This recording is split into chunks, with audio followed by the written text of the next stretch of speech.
আসসালামাইকুম। Hello guys, আপনারা কেমন আছেন? আশা করি সবাই ভালো আছেন। 2 দিন মোটরসাইকেল বন্ধ ছিল, 2 দিন হয়ে গেছে। আজকে আবার নতুন করে ডিউটিতে চলে আসলাম।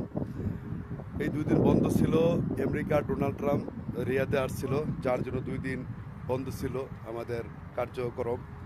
আজকে আবার নতুন করে চালু হয়েছে। এই দেশের আইন এতটাই কড়া, এক আইন আইনে বলা হয়েছে যে 2 দিন মোটরসাইকেল বের হবে না। একটা গাড়ি মোটরসাইকেল বের হয় নাই। হ্যাঁ, যদি একটা মোটরসাইকেল রাস্তায় ধরা পড়তো পুলিশের সামনে 1,000 রিয়াল থেকে 2 লক্ষ রিয়াল পর্যন্ত জরিমানা করা হইতো। এদেশে আইনকে এদেশের লোকেরা প্রচুর সম্মান করে। এই জন্য এই দেশ এত উন্নত। এদেশের আমরা যারা আজনবী আছি তারাও এই দেশের আইনকে অনেকটাই সম্মান করি। তো এইরকম সম্মান যদি আমাদের দেশের লোকেরা আমরা যদি করতাম, তাহলে আমাদের দেশে অনেক উপরে চলে যেত। আমরা আমাদের দেশে আইনকে সম্মান না করার কারণে আজকে আমার দেশ অনেকটাই নিচুর দিকে চলে গেছে।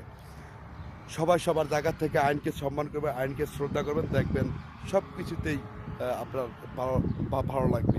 এদেশে একজন পুলিশের অনেক পাওয়ার, এদেশে একজন পুলিশের অনেক অনেক সম্মান। একজন পুলিশ এই দেশকে চালাতে পারে, এই দেশটা চালায় পুলিশ।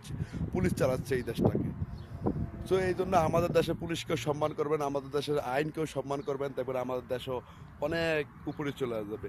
আইন সম্মান করবেন, দেশ উপরে যাবে। আইন সম্মান করবে না, দেশ যাবে না। যদি আমার মনে হয় আমাদের বাংলাদেশে যদি বলতো 2 দিন মোটরসাইকেল বন্ধ থাকবে, আমার মনে হয় না যে অনেকেই মানতো। তো এই জন্য সবাই মানার চেষ্টা করবেন, দেখবেন দেশ অনেক উন্নতির দিকে চলে যাবে। আশা করি সবাই বুঝতে পারছেন। দোয়া করবেন না আমাদের জন্য। আসসালাম।